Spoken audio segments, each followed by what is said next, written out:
I know, more makeup. Hold on one second.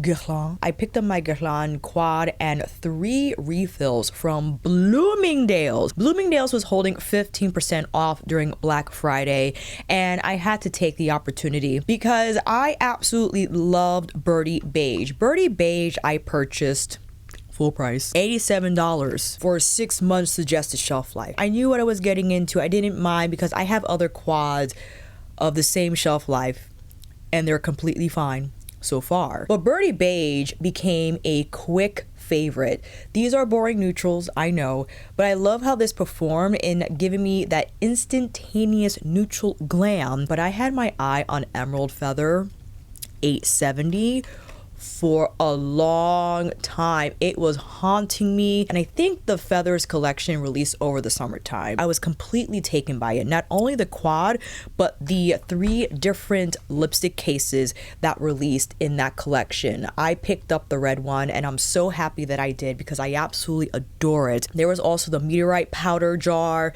with the special feather design on the cap. And when I saw Bloomingdale's had 15% off Guerlain, I was like, sign me up. So I picked up, as you saw, Emerald Feather as well as 3 different refills. So stick with me as we get through the product details, the swatches, and a few comparisons, as well as a demo. So if that sounds like a plan, keep on watching. And if it's your first time here, hi, I'm Alicia. I love to review beauty, brushes, drop lifestyle content. You could check out my several platforms on here that I will link down below just to get a little bit of everything. But let's start out with Emerald Feather. As you can see, we have an eyeshadow quad, 6 months suggested shelf life, made in France. And I have my other quads on standby, as you're probably thinking about the Clé de Peau quad in Seagrass, I think it's Grass, YSL's Unexplored Garden, Lisa's Desert Gleam, Tom Ford's Olive Smoke. We got a lot to get through. But let's first start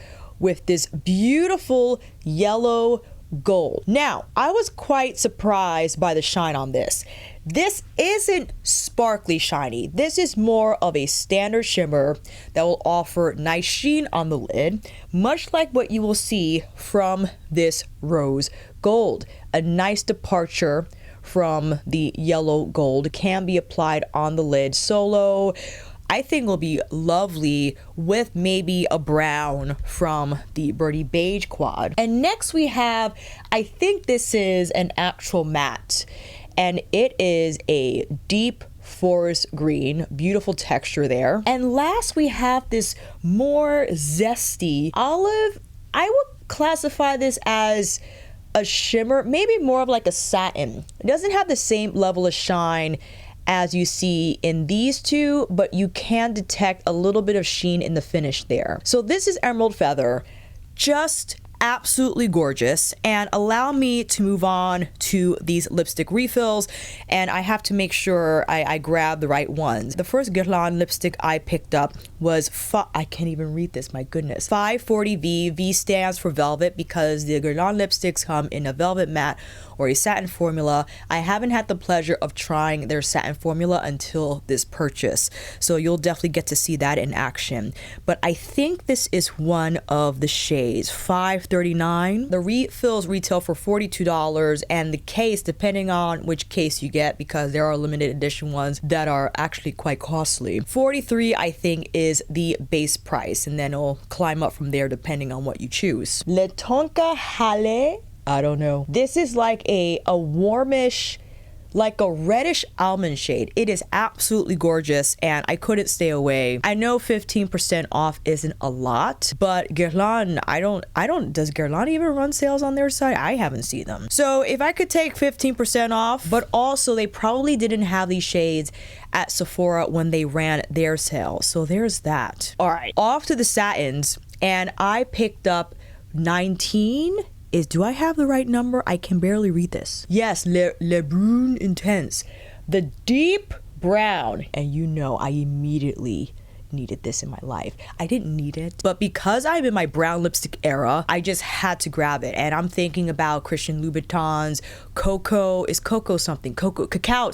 Cacao Temple, Louis Vuitton's Rumbling Storm, and lastly was in the case 15, Le Marron Glacé, a warm brown. I know, Control yourself. This reminds me of Refi's Maple, which I'll probably grab as well. So that means we're gonna have to start a new arm. Kicking off the brown swatches again with number 19 from Guerlain. Christian Louboutin Shiny Lipstick in Cacao Temple. Oh, interesting. The Louboutin has a little more red in there. Hello, can you center? Has a little more red in there versus what's in the Guerlain. Louis Vuitton's Rumbling Storm. I'm terribly sorry for these off-kilter swatches. The monitor is flipped, so I'm having a hard time coordinate it's impressionist art. That's crazy. The Louis Vuitton Rumbling Storm almost appears like a maroon compared to the Guerlain. I have to include Refi's Morello because this might be, yeah, well, this is probably the darkest brown that I have. I mean, that is rich, but I think it more closely resembles the Guerlain. Look how much brown, or appears, this is like more aubergine brown. This is more of like a blood red brown. This is more of like a burgundy brown. And this is straight up rich dark brown. Now for number 15, compared to Refi's Maple. Refi's Maple is a little more rich, but this is formulated to be applied sheer and can be built up. Compared to Guerlain, you'll see it in action when we get to the demos. It's that beautiful medium brown that has a little bit of like neutral in it, so it's more smoky. Also could remind me of, I want to say Lisa's. Oh wait, I lied about Morello. I forgot about the Dior holiday duos. Hold on, stand by. Oh, and Mocha Berry from Anastasia. Is this becoming a lipstick video? Aha! I think this is Lisa's Ray. Ray definitely, well, compared to Guerlain, Guerlain appears a lot warmer than Lisa's Ray. Ray definitely has a little more gray in there, but I quickly wanted to swatch Dior's Rouge Liquid Duo in Acrobat because Acrobat reminded me, I'm running out of room. Oh, I love this color. Reminded me of the Guerlain, but funny, it's a little more grungy than the Refi. The Refi looks like it has a little more red in there. The Guerlain is like the Acrobat, but softer. So if you didn't like the intensity of this color, which I don't know why, is one of my most favorite grungy browns. It was unexpected from Dior this season. I knew they would come out with something neutral, but this level, I was not ready. And I think this one is magic, and why not? Let's swatch this near, yeah, Morello, because it'll be interesting. Oh, I don't know which one. No, I gotta give it to Magic. Magic is the ultimate true dark brown. Forgive me for that blasphemous statement earlier. Morello is like a rich, plummy type of a brown. It's beautiful as well. It's in the top 5, okay? But if you were thinking about this guy, this definitely has to be, I'll correct myself, the darkest brown that I have, and it is exquisite. So hopefully these kind of helped you decide if any of these were on your radar. If you're my skin twin, you love brown lipsticks like myself, but I wanted to try these on one by one for you so you can see how they look on the lips, and then I'll apply the eyeshadow because I'm trying to decide what color lipstick I would like to pair with Emerald Feather, because Greens on Me pair well with the beige, but it could pair well with 15. First up, 539. I like 539. Initially, I was unsure. It does have like a vibrant quality about it. It's like a warmer, brighter rose, maybe more on like the red side, and it does boost my complexion. I like how it appears with no makeup on, or no makeup on the eyes, I should say specifically, and it definitely gives my complexion a boost. And a note about the Guerlain Velvet formula, I think one of the best formulated luxury beauty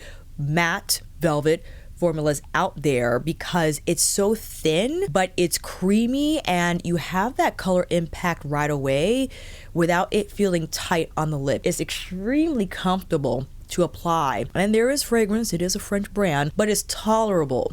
It's not as intense in my opinion like Hermes. Hermes is like up there for me, followed by Prada. This sits around maybe like the Givenchy And the Louis Vuitton, I would say, not bad, not bad. It doesn't linger for long. But you know, this is a lovely color. It's like an almond. It actually reminds me of Sable Heart from Louis Vuitton, or Louis Vuitton's Sable Heart, or sorry, Sable Rose. You're making up names again. Sable Rose is more of a smokier rose. This is definitely brighter, and it is growing on me. Initially, I was not sure, but if you're taking a look at this shade, that's not bad. And it's so comfortable. I'm late to the Guerlain lips again, okay? Forgive me. Thank you for having me. $159 I didn't include in the swatch lineup because I actually purchased this from Nordstrom. I didn't purchase this from Bloomingdale's, and I just had my eye on it. It's $159 Le Beige Amande. And this is a unique shade. It's actually one of my most favorite roses that I now own because it's almost like a desaturated burgundy. I know, how does that even exist? And I could wear it where it's more of like a blotted soft matte lip. It's perfect for every day. It's not as bright as the Tonka shade. Tonka is definitely has a little more warmth in there, a little more orange in the undertone. But my gosh, this is like my face but better.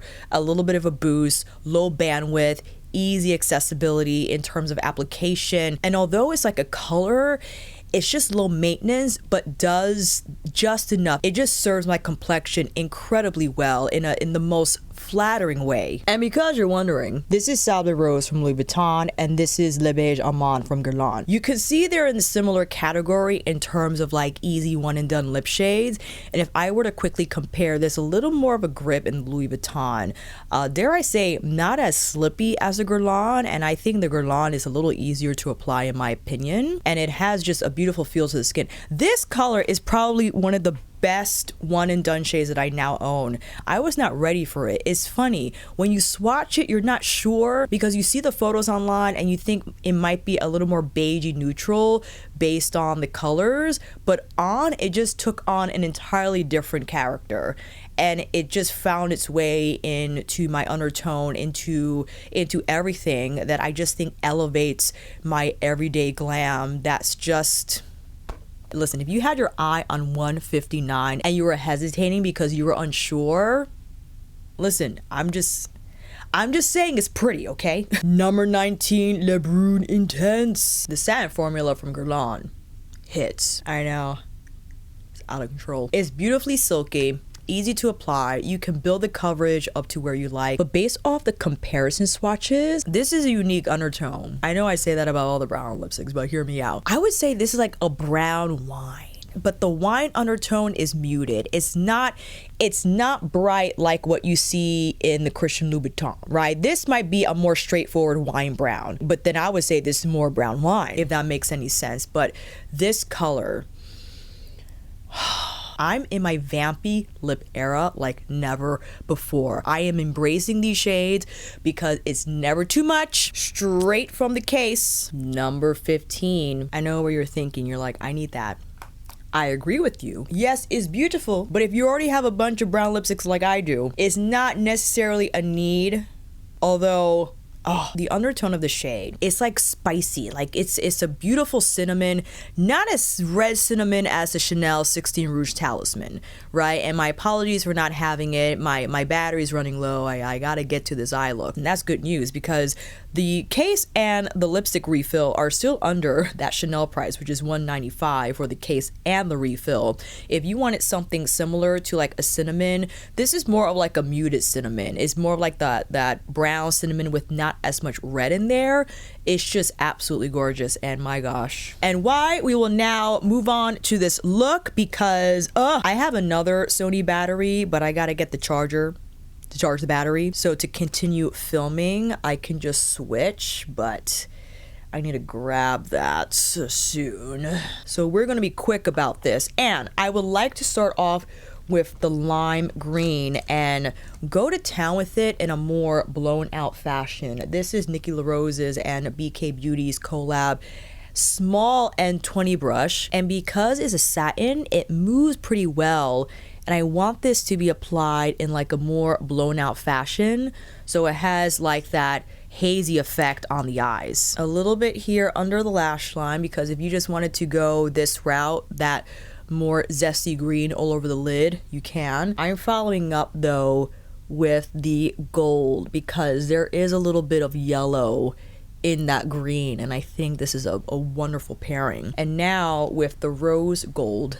I'm going to use this as our inner corner highlight, which is a lovely surprise, I think, although not as highlight-y as the gold antique shimmer, just enough for what we need. And using the deep olive shade as our lash line of smoke. So I'm stamping that along so we could get a little bit of definition here across the lash line. And I'm taking it up slightly, not a lot, because I don't want so much of a pronounced wing, but apparently it's still turning into one. It's fine. Yeah, just enough, just a little poof. Now I want to go in with this color first, just to see how it behaves, because it's quite dark. However, but we can use the zesty green to blur out the edges. And using the same brush, just wiped off the darker green shade and running that across the edges here. The dark green matte is slightly on the drier side, but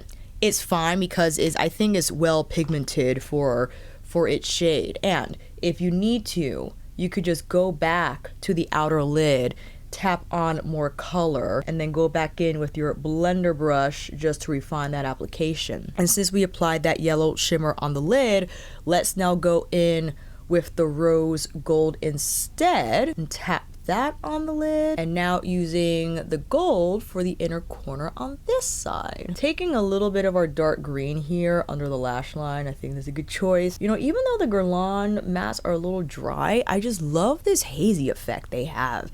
They're great for smoking out eye looks. I don't know what it is about these mattes. They're just like, they look so beautifully hazy when you blend them out and get them right on the lid. Topping a little bit of that rose gold, and also taking, let's see, I need a smaller pinpoint brush because I want a little bit of our zesty green here on the inner arc, and now more gold on the lower inner lash line and connecting that dark green with that gold shimmer. All right, let's apply these lashes and I'll be right back. Here are close-ups using 870 Emerald Feather from Guerlain, and I have a few comparisons on standby. Because I'm running out of time, my apologies if I'm not providing all swatches, but I have swatched these quads a few times in other green quad videos that you could check out down below. I'll make sure to link them. What comes to mind is Louis Vuitton's Force of Nature. Now, my apologies for not having it in the beautiful compact, but they are refillable. So that's the lineup for Forces of Nature. But compared to the Guerlain is a lot more lush. You can see that Forces of Nature, because of that brown, is a little more grounded. The light champagne beige is not as warm as that rose gold, and the antique shade here. This formula from Louis Vuitton is starting to hard pan a little bit, so I have to scratch the surface in order to get more of a pickup. But this has more of a, and that's dirty. This has more of like an antique sparkle to it, whereas the Guerlain there's a lot more yellow in there, right? And this, in my opinion, is more of like a hybrid shiny formula. There's a little more sparkle in the background, whereas this is more dedicated shimmer with a strong yellow presence. The green is like a true army green, and it is a satin here. And compared to Guerlain, definitely, I mean, you know what? This is an unfair comparison because that's a matte. If I were to compare it to the zesty one, definitely lighter, right? So this is going to be like in between from Louis Vuitton, and this is definitely going to have a little more vibrancy in the undertone. YSL's Unexplored Garden, completely different in my opinion. This is definitely like a grungier serving of olives, just based off the fact that the YSL, that green is a lot more muted, definitely not as much as what you find here in the Guerlain. And there's no gold, there's no yellow, there's no rose gold in the Unexplored Garden quad. You just have that teal flip overlay shade with the soft metallic kind of, yeah, this is more of like a muted olive story. And I love this for its own purpose, right? It just has that dead garden quality about it. But the quad I thought about immediately was Seagrass from Clé de Peau. Clé de Peau, I think, is the one that closely resembles the Guerlain one because of the inclusion of their own what looks to be like a zesty green. This is a little more muted in my opinion. So this doesn't have the same level of sheen and kind of like a yellow undertone that's found in the Guerlain. And swatching this like satiny forest shade that has, dare I say, a little bit of teal compared to what's found in the Guerlain. And then this is lighter than the rose gold found in Emerald Feather, right? So this is going to be a lot lighter in terms of the undertone, and compared to what we have here from Guerlain, you see how much more it's almost like a copper compared to the one found in Clé de Peau. And Tom Ford, Olive Smoke, in my opinion, is just, it is sultry. It's sultry. It doesn't have that same zest. That's what's found in, you see that? I mean, if you want depth of color, you go with Olive Smoke because it has the bronze in there. That sparkly olive is one and done, and it is heavy, right, in terms of the depth it provides, where there's just a little more brightness in Emerald Feather from Guerlain. You can clearly see, and you're going to get a lot more depth, a lot more smoke from the olive. And I could just quickly swatch this one here so you can see just the, oh my gosh, okay, here we go. Compared to, you see that? Compared to what you see over here? Okay. Lisa's Desert Gleam, however, does have that yellow, like antique gold. So I think it will be interesting to see how it compares. I'm swatching it right next to the Guerlain, and the Lisa Eldridge, in my opinion, is a lot more shiny than the shimmer found in Guerlain. Whoops. This is more subdued. It doesn't have the same level of twinkle. So if you have Desert Gleam, that yellow gold is phenomenal. It's beautiful. And this khaki, this light khaki shade, is not going to hold a candle. It's not going to hold a candle to the greens in Guerlain. Okay, this is a soft khaki shade. I'm going to swatch it right here. I mean, I have to go over it again and again, but compared to what you see from here, this one right, okay, and this one right here, okay. And lastly, we have Olive from Victoria Beckham, the refill quad. Let's see here. This actually I'm interested to see compared to, I'm going to swatch it right here. Oh, this is from VBB. Look, that has a little more like a fresh green undertone to it compared to, this is more like a blackened forest. Isn't that interesting? Huh. And now let's swatch the antique shade. For sure different from the yellow found in Guerlain. Yeah, because that's going to be a lot more yellow gold, and this is going to be more of like an antique bronze neutral. And this shade here, this is more of like a satin and completely different in terms of roll than what you see in that zesty green from Emerald Feather. And of course you have the caramel brown, which categorizes it, and for me goes in the same batch as Forces of Nature from Louis Vuitton because of the dark brown in there. So it has that army green, but if you were unsure of it or you were intimidated by that shade, you don't have to use it solo. You could use it in combination with the other colors in there. I feel the same way about Olive Smoke. I will put this in the same batch too. You have the more neutral tones to kind of ground down the olives in here if you didn't want to go full throttle green, but maybe using them as accent shades versus like full-blown olive on the eye, as opposed to these quads like seagrass you could put in the neutral batch, but I think this is more of like a committed green color story, right? Same thing with Guerlain. Even though you have that shimmery rose gold in there, because of these two greens, they just put you in that more monochromatic green eye that, you know, it's nice that they kind of went a little more monochromatic with the green tones there. I feel the same way about YSL actually. YSL, the only neutral is this soft taupe that on me is just like a blurring shade, right? You're not actually going to see it do anything like you will these other shades. It doesn't have that same effect. And the Victoria Beckham Beauty refill, it's in the middle. I could batch this as like the neutral with the greens versus that monochromatic green color, because without this, right, this is pretty monochromatic. This is just here as like that grounding shade if you wanted to blur out the darker green matte or blur out the satin one, you know, however you want to go. But I like this quad. I think it's pretty. There's something so lush about Emerald Feather in terms of the undertones. You know what it is? It's this green right here. This is the MVP color. It pulls everything together. It allows, even with the smokier look, to have a little bit of zest, and also sets up for really nice kind of colorful looks if you just wanted to use dirty hands. If you just wanted to use that color as like your one and done backdrop shade and just throw on the yellow shimmer gold or even the rose gold. The rose gold shimmer is kind of a wild card shade for me, but I think when you combine everything, it integrates well. It finds its way there. I think the overall choices in Emerald Feather are phenomenal. You can't go wrong with the zesty green. That's what makes it for me, actually. And what I think is missing, with the exception of seagrass, why this might be more appealing to someone that's more color leaning versus someone that's more neutral leaning.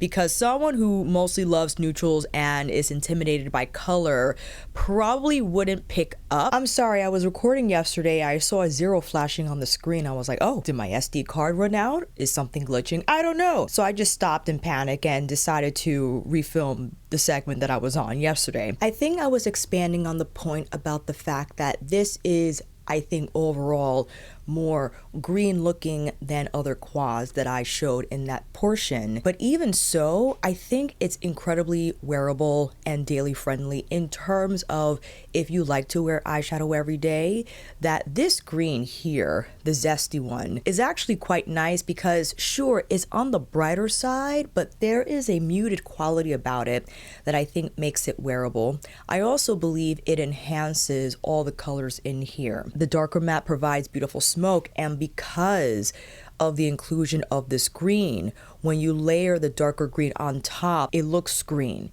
It doesn't just look like a dark shadow, which kind of happens with Victoria Beckham Beauty's olive eye wardrobe refill, because you could detect the green if you layer it on top of that caramel, but it definitely has more of a black and green hue to it when applied on the lid, versus this I think appears more lush. It just has like a tropical element to it in my opinion. But I think this quad is fantastic. I've had it on my mind for months and I knew it would be beautiful just based off the shade, and although the shimmers are not super razzle dazzle, I don't mind now that I have the Armani eye tint, some with nice sparkle effects in the formula, or I could dip into my VBB lid luster in velvet. Ooh, that will be a party. So I'm content with this quad, especially since I have options to use it with if I wanted to jazz it up. But let me know if you have Emerald Feather or any of the quads that I showed in the comparison section of the video. And of course, I reapplied the makeup to film this part of the video again, and I like how it came out. The shimmers, again, don't have that sparkle razzle dazzle effect, but there's just something charming about a sheen on the lids that enhances the overall look on the eyes, and I think flattering on lid texture, right? Because it kind of diffuses any type of texture that's there, and the blend is smooth and creates just a lovely gradient on the lid through the crease. And again, my favorite color is this one. It has to be, because it adds such beautiful lush characteristic to the eye look. It goes well with all the shades in here, and it enhances the eyes in a way that even if you wanted to smoke it out, there's still a strong vibrant color presence there. That again, that's not too in your face yellow green. It's more refined and just beautifully formulated. So let me stop gushing over Emerald Feather. I think you get the point, especially if you have the other quads that I showed. Yeah, they're all different. They are, and even though they're all green, they all offer something different to the table. You can argue that I don't need any of those green quads because they're all green. Sure, you're correct. But the difference in undertone, the overall color story, and I've used all those quads. You can look back on my videos in all of my demonstrations and you can clearly see how different the eye looks are despite them having a green theme. If I wanted something more grungy, I would dip into the YSL Unexplored Garden palette. If I wanted something smoky or glam, I would dip into Tom Ford's Olive Smoke or even VBB's Olive Eye Wardrobe Refill. Depending on the mood and the look and the feel, I'll reach for a particular quad, and Emerald Feather easily became, yes, one of my favorite olive-toned luxury beauty quads. It's up there. I think my favorite still might be Clé de Peau, because when I use that on a short, ooh, but if I had to choose a favorite, that will be hard. That's hard. I will have to think about it, because I'm sure you're all thinking also, which I didn't bring up, Natasha Denona's Yucca, as well as our love Pat McGrath, Midnight Sun. Midnight Sun is definitely cool grungy. It does not have yes, it has Wicked Envy, which is like that dark muted olive, but it doesn't have that zesty yellow green. And Yucca has like the zesty yellow greens, but it doesn't have the rose gold, which I think makes this special, and including a rose gold copper hue into the mix. I would say out of all the green quads that I showed, Emerald Feather might be like an edited Yucca in terms of the vibe. Yes, they're not exactly the same colors, but if you wanted something more green lean heavy from that palette, I would use Emerald Feather for sure. Let me know if you picked up Emerald Feathered way back in the springtime or recently like I did. And if you made it this far, make sure you like this video by clicking that thumbs up. It helps me immensely in letting the YouTube algorithm know that I'm now worth watching and will continue to watch. And now will recommend my video to other luxury beauty green quads enthusiasts such as yourself. And consider subscribing. You'll never know when I'll drop another video, tutorial, short, who knows. And you'll know when those uploads drop immediately, especially when you click that notification bell. If you are a returning subscriber, I appreciate the watch always, but if it's your first time here, please stay peruse some more. Maybe I'll see you in this video here. I'll definitely see you down in the comments for this one, and on here again next time.